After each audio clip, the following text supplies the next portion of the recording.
Oui, bien-aimés dans les seigneurs, Balinga Minakolo, Banandina Biso ya ASEP TV officiel. Zambalo la pambola bino, na pamboli babone na biso nyonso, na pamboli frère Crey pour la musala kito kozali kosala tika Zambalo la pambola bino. Oui, tozali na émission na biso otolobelaka la Bible dit.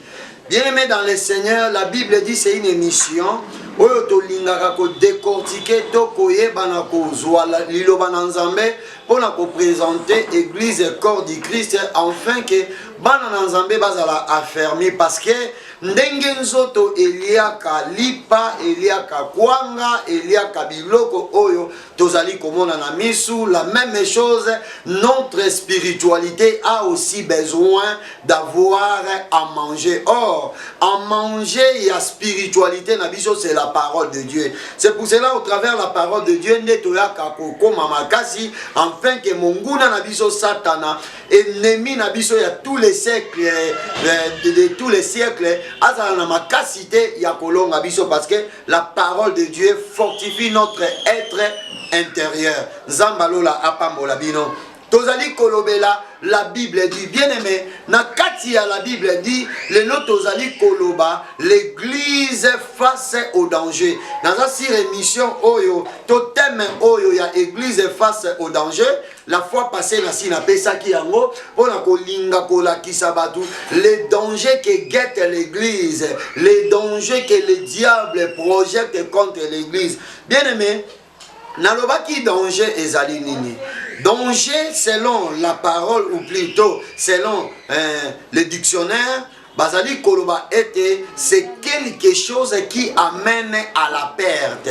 Tant que l'église face au danger, toko présenter biloko oezo linga et faire perdre l'église et faire perdre crédibilité à l'église. Bien aimé, l'église face au danger, tokoya comment on a avertissement nini oyo ba prophète ba pesaki ba avertissement nini oyo nzambe alobaki au travers ba serviteur naye nini oyo Satan a préparé, nini oyo Satan a préparé, pe nini oyo Satan azali ko sala afin que l'église perde crédibilité nango. Or église koki kotika la ko perdre crédibilité nango te parce que église ils ont vivre selon les prix que Jésus a payé sur la croix. Alléluia. Nzamba zalokomu.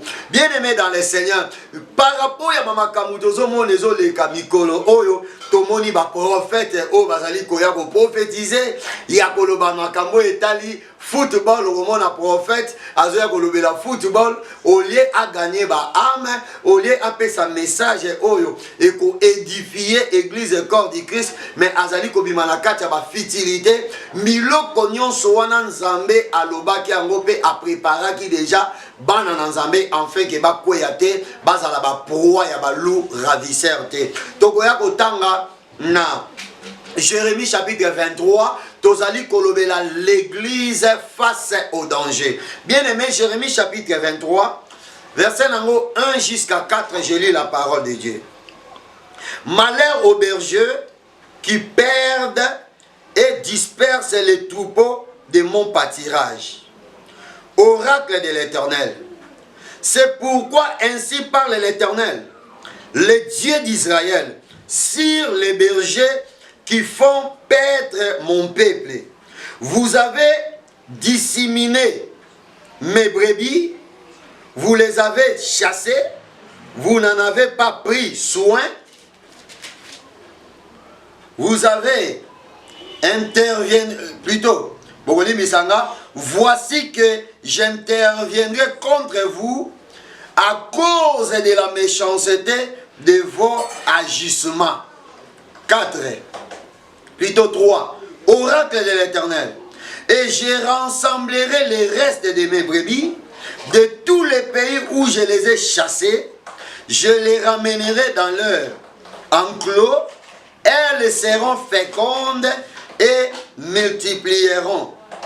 4. J'établirai sur elles des bergers qui les feront paître. Elles n'auront plus peur. Elles ne trembleront plus et ils n'en manqueront aucune, dit l'Éternel. Et donc, c'est Bélissinga na Souka, dans Jérémie 23, 4, la Bible dit qu'ils n'en manqueront aucune. Bien-aimés dans les seigneurs, awa tozali komona la prophétie des menaces, la prophétie que Dieu a fustigé le faux serviteur au travers de Jérémie. Bien-aimé makambo et banda déjà kala, Nzambe nanzela mosali na ye Jérémie, azali ko fustiger la kisi ko blâmer, to ko gangela, ko réprimander ba faux serviteur. Azoloba ete bilakeli mabe eza likolo ya bampate ya ba brebis plutôt ba berger oyo bazali ko disperser ba berger na ba brebis nanga oyo bazali ko prendre soin te ya ba brebis nanga. Bien aimé, Nzambe déjà na tangu ya kala au travers Jérémie azope sa révélation parce que l'oracle ça signifie la révélation de l'Éternel. Azope sa révélation, ya kolinga kolakisa comment ba faux serviteur, ba faux prophète, ba faux berger, ba faux évangéliste, bazali kosala musala ya ko détruire ba brebis na ye, ya ko détruire ba mpate na ye, batu nyonso bazo petre ba brebis na ye. Comment bazali ko négliger bango au travers ba makambo bazali ko sala alobi makambo bozali ko sala bozali ko disperser ba berger na ba brebis nanga bozali ko zwa soin na bango te. Or berger azwaka soin ya brebis au travers pâtirage, c'est-à-dire bilei oyo azali ko pesa ye. Or bilei oyo prophète akoki ko pesa, oyo pasteur akoki ko pesa, oyo apôtre akoki ko pesa, c'est la parole de Dieu. Alobi boy parole oyo bino bozali ko pesa bango eza parole oyo bozo bengana bango na présence nanga ba ajustement na bino oyo bobandi ko sala ezali ko détruire ba brebis nanga. Alors ngana ko intervenir nzamba zo bima garant église ma sœur mon frère nzamba za garant ya amen ayo eza na mutu moko te par rapport ya ba pratique na ye oyo ye azali ko sala soi-disant que akobungisa yo mais nazo ebisa yo ke akokoka kobungisa yo te. Et surtout si les sceaux de Dieu eza na front na yo nyonso bakoki ko sala bako échouer. C'est pour cela nzamba azali koloba nini alobi bozo benga na ba brebis nanga bozo zwa bango soin na bango te. Alors nzamba alobi nini ke nga moko alobi voici que j'interviendrai contre vous. C'est-à-dire, Dieu lui-même prendra en charge les faux serviteurs de Dieu. Bien-aimés dans les seigneurs. Pourquoi Satan a salé là bas faux serviteurs? Pourquoi Satan a suscité les faux prophètes? Pourquoi zali ko élever bango même na dimension ya likolo ya bambongo ya ba mituka ya ba église minene? Satan a yebi que lokola bazana alliance pe na pacte na ba faux serviteur et ko koma na ngonga moko akopesa bango mot d'ordre ya ba scandale. C'est pour cela nazo déclarer que oyo nyonso eza impact ya ba scandale ezala na makokite contre église et corps du Christ au nom de Jésus-Christ. Boko sala ba scandale na bino mais ba éli de Dieu ba kotika la kobunga te. Alléluia, nzamba zo lokomo. Et c'est pour cela Yesu azoloba na Matthieu chapitre 24 bandi ko kita na se aussi chapitre 24 verset 4 bandi ko kita tina ba 13 nzamba azoloba ete ndenge eza wana eli moko te ya kotika la kobunga. Et d'ailleurs na mikolo ya ba persécution na ba mikolo ya ba problème nzamba lobike ako abréger mikolo wana afin que epese te likolo ya bana nzambe. Nzambe zwa lokomo. Bien-aimé dans les seigneurs, naningi koyebisa yo boyo zolandanga. Le danger de l'église était déjà prévenu. Auparavant, Dieu avait déjà prévenu les dangers. Il nous a avertis. Problème les abatebele bazo tanga Bible. De lobi naza na komi na Kinshasa na venu Croix-Rouge na kuti ba jeune garçon na ba jeune fille ba maman ba vandi na veni ne ba vandaka. C'était vers 15h à 16h. Et ces garçons-là, Bimisi Liloba Moué Salinga Passi, mais Natika qui était Natea qui est. Alobi, basali ya nzambe bazobimisa ba video na bango ya mitakala bazosala ba scandale nga na kosambela ndenge nini église nini na kokende na ebisi mon frère. Il faut lire la Bible parce que tout ce qui se fait maintenant est écrit dans la parole de Dieu. La seule imagination ya diable les a dit que en faisant cela il veut maintenant décourager les enfants de Dieu. Yo kozala décourager te pour mosali moko asali ba bêtise na ye moko azokende ko sambwa. Et nulle part na lobaki on a émission passée na lobi boye le combo ya Yesu Christ ekotika na ko sambwa te.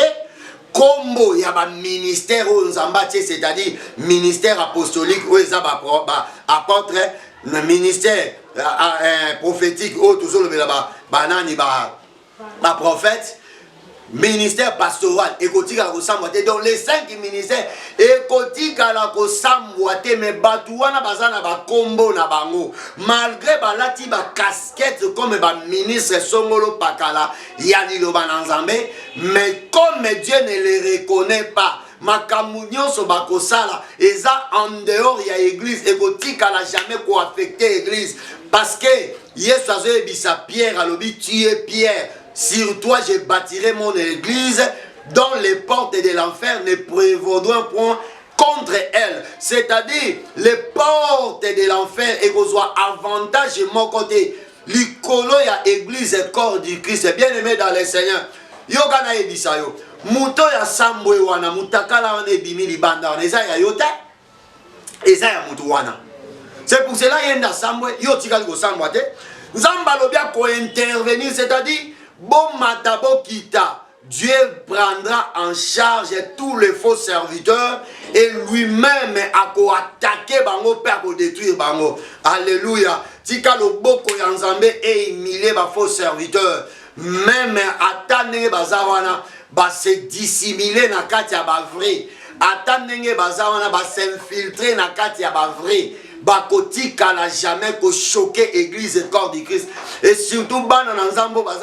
Et surtout bana na nzambe o baza affermi o bakemba na kondima. Satan mata kita akokoka bango te. C'est pour cela nzambe azoloba nini ke ako intervenir contre ba faux serviteurs. Et ndenge zawana ye moko ako rassembler bana na ye. Alobi nini na 3 Jérémie 23:3. Alobi et je rassemblerai les restes de mes brebis de tous les pays où je les ai chassés, je les ramènerai dans leur enclos et elles seront fécondes et multiplieront. J'établirai sur elles des bergers qui les feront paître. Nzambe ye moko bien aimé. Nzamba zwa lokumu. Nzamba lobi te ke akokanga église, alobi te ke akopanza esili, non. Malgré bako disperser, malgré bako sala mabe po batu kondima elemba, malgré bako kweyisa même kondima ya batu, mais ba oyo baza ya nzambe nzamba okende ko récupérer bango. Alobi na ko récupérer bango na rassembler bango moi-même, na ko lukela bango berger oyo akopetre bango selon intelligence ya nzambe, selon l'amour de Dieu. C'est pour cela bien aimé dans le Seigneur. Ba oyo nyonso bozo mona wana eza amour ya mbongo, eza amour ya succès, eza amour ya célébrité. Ndezo sala basala biloko wana ozo mona mutalobi ke ba yiba nga téléphone yango ba vidéo wana bimime eloko wana yo sala ni na téléphone na yo. Mais ozo sala na même kokosa omoni ke Satan longola bino mayele, Satan longola bino mayele. Et ozo le la télévision, je demande l'excuse. L'excuse, je demande pardon à Dieu. Et d'ailleurs, comment vous avez dit en public que vous avez dit Bolimbis? Bolimbis, biso te pardonner. Nous avons pardonné. Et Bolimbis, pourquoi vous avez dit ça? Parce que Jésus a dit comme le Père m'a envoyé, moi aussi je vous envoie. Dans Jean chapitre 20, verset 21, va dire Kita. Alobi o bino bo sengi la bolimbisi ou bolimbisa ngape na bolimbisa. Il ne parle pas de fidèles, il parle de ses ministres. C'est-à-dire, bah, ministre naïe, ne pas un pouvoir y a pardonner. Yozo les gars la télévision, ozo les gars les réseaux sociaux, au Sénat Bolimbisi, je vous avais choqué par rapport à mes vidéos. T'as la tika distraction, Lukan Zambé na bosolo. Tika distraction, c'est ça le danger que Dieu nous a averti. Yokane apôtre Paul Azali Koloba. Avant qu'il y ait un apôtre Paul, il y a Jésus dans Matthieu chapitre 7. Matthieu chapitre 7, verset 15. J'ai lu la parole de Dieu. Gardez-vous des faux prophètes. Ils viendront en vous comme des brebis. Mais au-dedans, ce sont des loups ravisseurs. Vous les reconnaîtrez dans leurs fruits. Cueille-t-on des raisins sur des épines ou des figues sur des chardons? Tout bon arbre porte des bons fruits, mais les mauvais arbres produisent des mauvais fruits. Aïe kolobela sur le pratique, sur le zèvre. Yesoazo loba ete bomi keba liboso na bino na ba faux serviteur, ba faux prophète. Bakolata elamba ya bampate me bakozala bampate te na kati na bango baza ba loup ravisseur bokoyeba bango na misala na bango parce que loup ata lati oyo ezali poso ya meme ako dégager ba caractère kaka ya loup akozala kaka na méchanceté akozala kaka na brutalité akozala kaka na ba comportement moko bizarre. Soko tali bango bayambaka ba téléphone te balingaka conseil te soki basali mabe balekaka na télévision yozo leka na télévision tango nzamba bengaki yo amemaka na télévision po alobaki na poni yo et soki sikoyo osali mabe oleki su na télévision bato yo bazo signer bazo voter ozo luka lokola to voter lokola seni nzamba confondre yo makambo nzambe ezali confidentiel il faut yo kende okotata jeune obukata mabolongo osenga nzambe bolimbisi oyo lekaka na ba réseaux sociaux olekaka na ba télévision olobaka n'importe quoi o mata okita tout ce que vous pouvez faire bokotika la jamais pour amener église dans le chaos église kozala jamais dans le chaos l'œuvre de Dieu doit exister jusqu'à ce que Christ doit venir.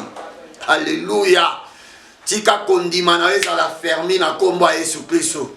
Tika kondimana telemana libanga o eza Yesu Kristo. Tika Yesu Kristo a confondre ba faux serviteurs, ba faux berger pembeli na yo na kombo na Yesu Kristo. Na détruire impact ya ba fausse vidéo na vie na yo na kombo na Yesu Kristo. Na détruire influence ya ba fausse vidéo, influence ya ba mauvais témoignage na kati ya parcours ya ba na Nzambe au nom de Jésus. Na rassembler vagnon au diable à libérer au travers des faux serviteurs na épilsé la tindika dans les temps de fait au nom de Jésus-Christ. Tout ce que vous allez faire doit échouer au nom de Jésus.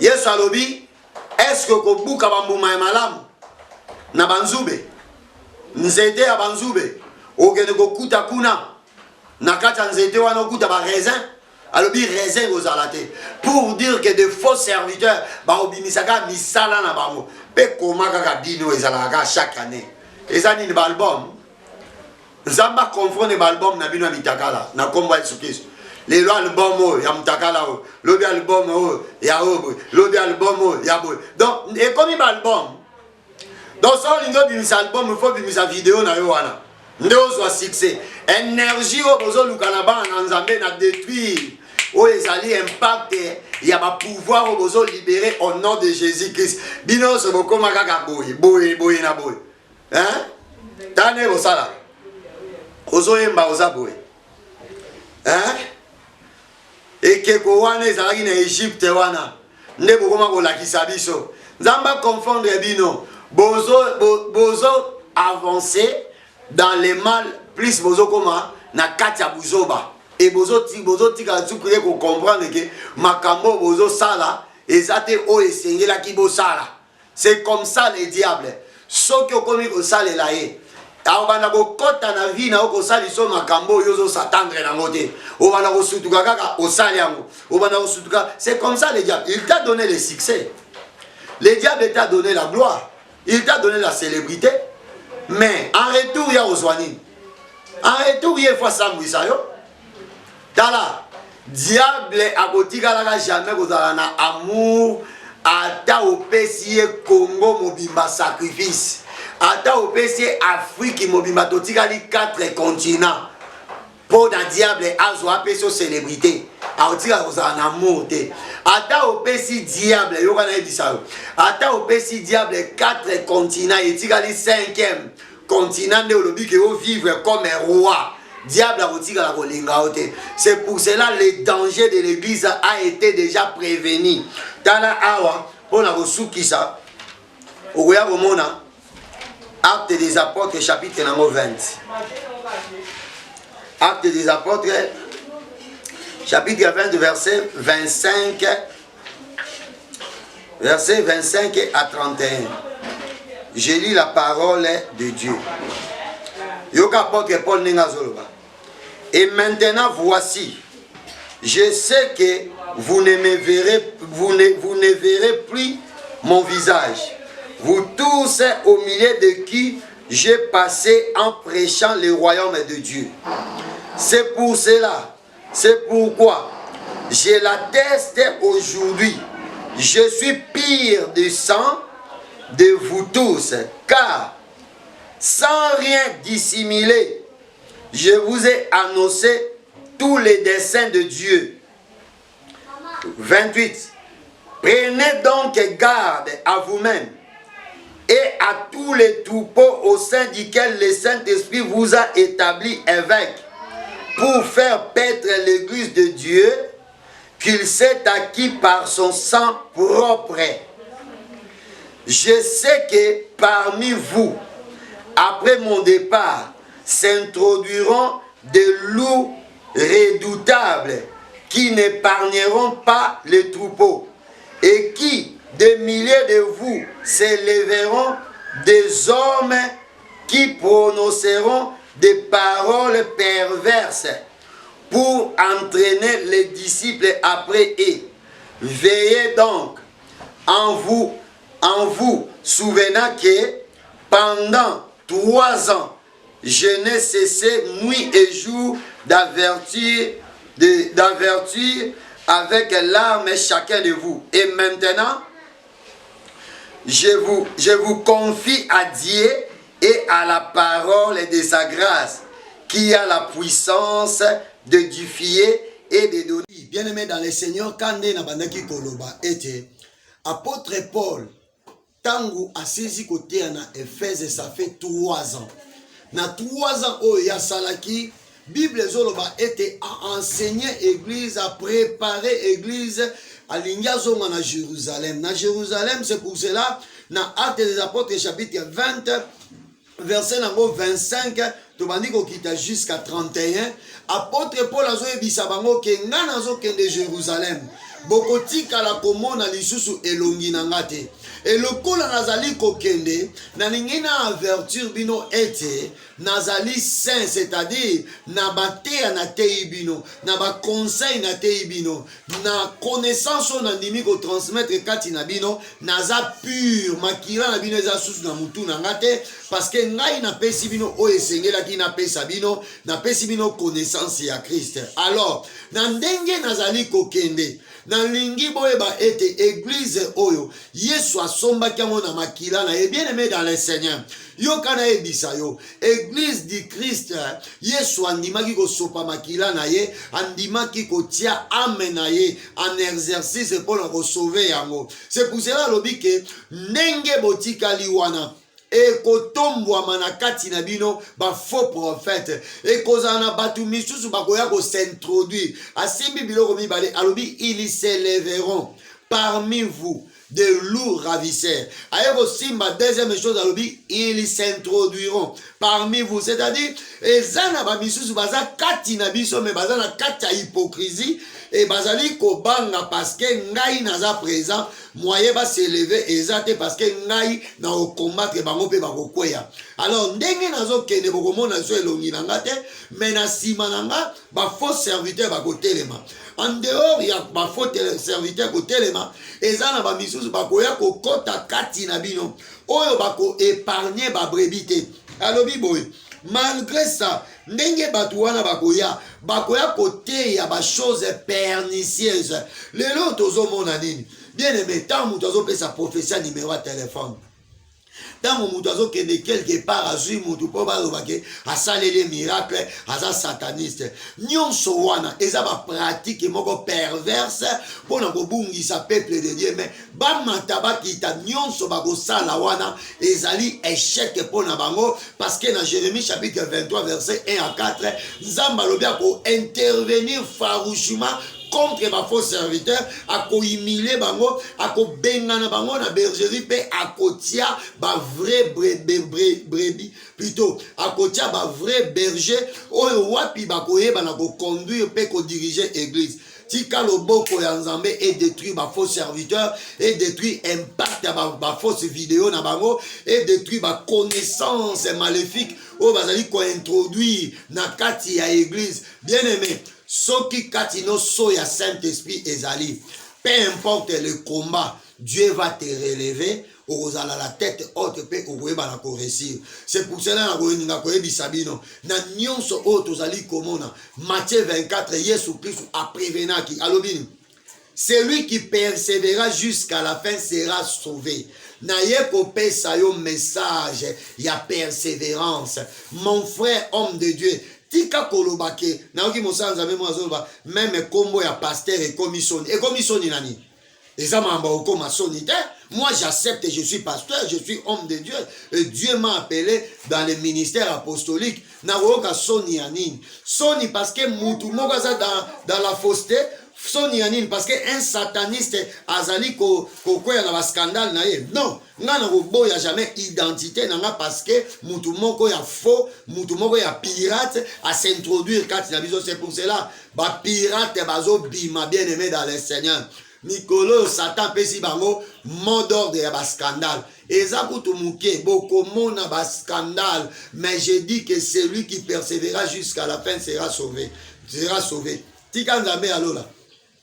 Akota na katia bomo inayo ko perdre condimenter parce que Bible zolobake la foi est transmise une seule fois. Le diable connaît la force et le pouvoir de la foi. C'est pour cela zo sala newana au travers ba faux serviteur naye po baye bana ko kwisa biso. Nzambe yalola a affermir condimana yo. Nzambe yalola a pambola yo pona kosukisa apôtre Paul alobini ni ke ndenge ezali wana esengeli boyeba na pesi bino ba conseil ya parole na tikeli bino parole ya connaissance be parole ya grâce pona boye bana ko se édifier enfin que Nzamba pesa bino héritage o ya bongisa pour les sanctifier. La Bible dit bien que l'héritage qui sont pour les sanctifier. Les sanctifier, c'est-à-dire, bateau bazotam la vie à sanctification, bateau bazotam na obéissance, pe na crainte et en Nzambe, bako soit héritage, on Nzamba bongisi po na bango.